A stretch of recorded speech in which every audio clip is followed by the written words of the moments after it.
See, under these situations, you can.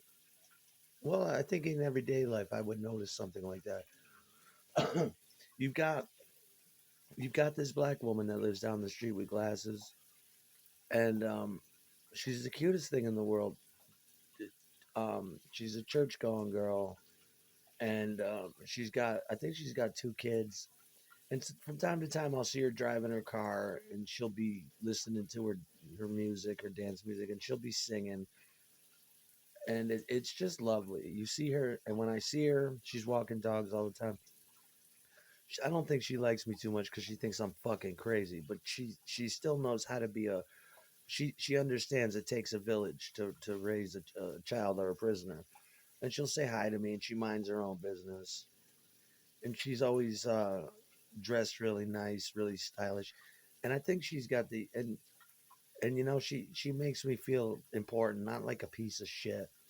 She'll take the time to say hello to me, especially when we're off camera, because she knows. And she's got this little boy that I wish, if I was to have a little boy, I would want one just like him. He's got his little braids in his hair, and he's a little man, and he's got the cutest little face. And every day he puts up his hand and he says hi to me, and I could be sitting there ready to just murder. And literally thinking about, I want to pick up the guitar and kill that fucking neighbor, and I'm minutes away from doing it. And one of these days it's gonna happen.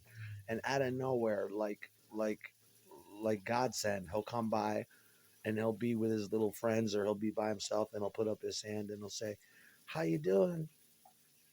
And he sells me stuff, and he takes the time. And I'm thinking, I was a little piece of shit when I was his age. I've grown to be a respectable man. But as a kid, I think of myself, and I'm not proud of, even as a teenager and a young adult, I was not cultured and good hearted like that. And it just means the world to me. And I see her and I see him, and I'm like, that's a good mother. And I think, wow, you know, that's a good lady. She's got good kids, and you could see in her kids that gene runs strong in her, that good heartedness, and it's just like, or like my old doctor there. I'm not even sure who he was or where he come from, but he was another one. It's just, these men that are born with these golden hearts, and they're real men. They're men to the very fiber of their being. You could see that with them, and just the way they talk, and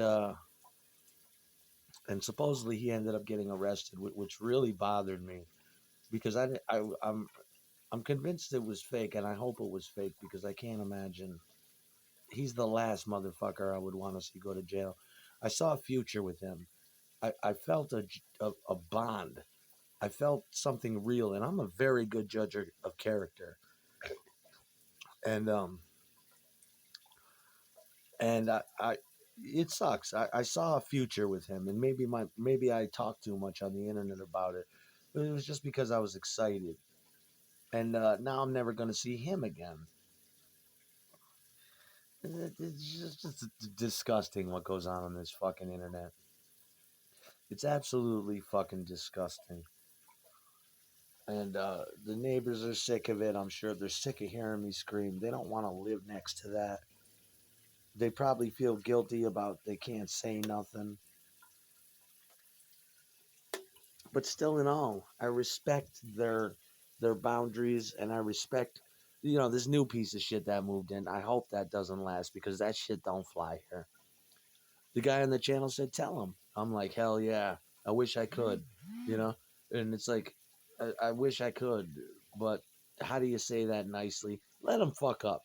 Let him run his fucking mouth and be a fucking punk. And it's like, dude, I've been through more shit in the past day than you have in your entire fucking life.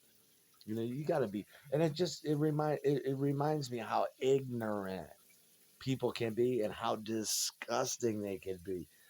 It's like, you don't know who you're talking to. You don't know You don't know who the next man is. He could be the goddamn mayor, for all you know. And you're sitting there talking about suck my dick. I mean, you're calling me faggot, but at the same time asking me to suck your dick. That sounds like faggot to me. you know. And the way I use faggot is a different thing. You won't see me calling somebody on the street faggot. That could be a porn star for all you know. It's just ignorance. And you have to have sympathy because I was almost that ignorant. When no, I wasn't, but I was ignorant when I was his age. But you would never see me doing that. You go to the grocery store, you shove a motherfucker in his chest and call him a faggot and find out he's chief of police or something like that. Well, you deserve what you get. You don't know the next man's business or his plight. You don't know his hard time. And if you can't see that I'm a good, you shouldn't fuck with strangers. Number one, that's the thing. You don't know who you're fucking with. Even I know that. You know, I just don't want to be bothered. I tried to tell the bitch politely, don't talk to me. Don't talk to me. Don't talk to me. You know, you come out, you disrespect a senior citizen. I don't care if he's a child molester. He's a senior citizen. My mother's a senior citizen. Respect her. You know, she didn't want. I wanted to redeem myself in her eyes and beat that piece of shit to death, but I didn't. I don't want to go through the paperwork. I don't want to have to tie up the jail, get a fucking lawyer, and play the fucking game. But it's just like now I got to live next door to that. I respect and appreciate my neighbors. Even from time to time, they piss me off. Whoever's saying shut up in these houses, but it's not my neighbors. The black kid over here was busting my balls, but I think he's a cool motherfucker. I like his style, I like his glasses, I like his flow. So I don't fuck with him. And I especially respect him because the one day I was out of order and he told me, "Why don't you fucking calm down?" And it's like it hit me like a lightning bolt. I'm like, "Yeah, why don't I calm down?" You know, that's a man that would do that to try to avoid shit and try to de-escalate shit. That's a man. That makes me proud to be his neighbor. It makes me want to respect his boundaries. I see the woman down here at the store, and it's like, you know, I feel for her because she's about my age, I think, and she has to listen to me night after night, day after day, in here rocking and rolling, screaming. And there's this pretty girl over here that I would love to know. Ordinarily, I would know her. I'd be in there eating that pussy.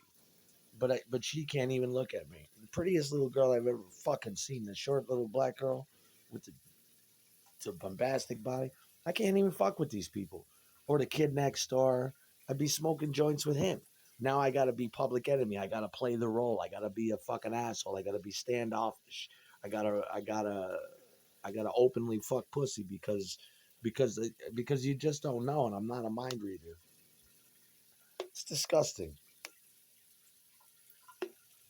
And my mother's right. She's like, now you got to live next to that. Why don't you? And it's like, I don't even give a fuck. I want to go to jail. I want order. I'm like fucking Manson at this point. Put me in jail. I ain't going to want to leave. We got schedules. I get to go out for an hour a day. We have our dinner now. I can go to the library and read. Sometimes they let me play a guitar. I have a prison band. Uh, I get on with the hacks. I get on with the police. Order, precious, beautiful, divine order. When are we going to get some of that? And it makes you respect authority being in this shit here because you just see freedom driving past your house every day. You're like, oh, there goes freedom. There goes freedom. There goes freedom. You get excited. You see fire engines light up. You see police cars light up, and you're like, oh, it's like the 4th of July. You're like, that's freedom right there. Other motherfuckers are running. Not me. And then one guy said, "You have a fascination with the police." It's like I do now because it represents freedom to me. And hell yeah, they don't want to be involved in this. We got small town shit here. You know, nobody wants to be caught up in this shit here. Just because in this computer fucking piece of shit just doesn't respect. Even over the internet, he's not respecting this neighborhood. He's not respecting me as a human being. He's not respecting himself. He thinks it's perpetual playtime. Lewis Tully got mad the other day and yelled up to my window, and I don't appreciate that. Send May over. You want to do something? Send little May over with her little voice. Daddy, can you keep down? Do something. I still got to pay her for her fucking window. You see what I'm saying? I went up and I busted her window out with my fist, and she didn't even say nothing. That's how I knew she was innocent because because a guilty. I'm thinking a guilty motherfucker would say something. Now I feel like shit. I should be over there kicking it in their beautiful yard, drinking mixed drinks and chilling, but I can't. It just ain't right.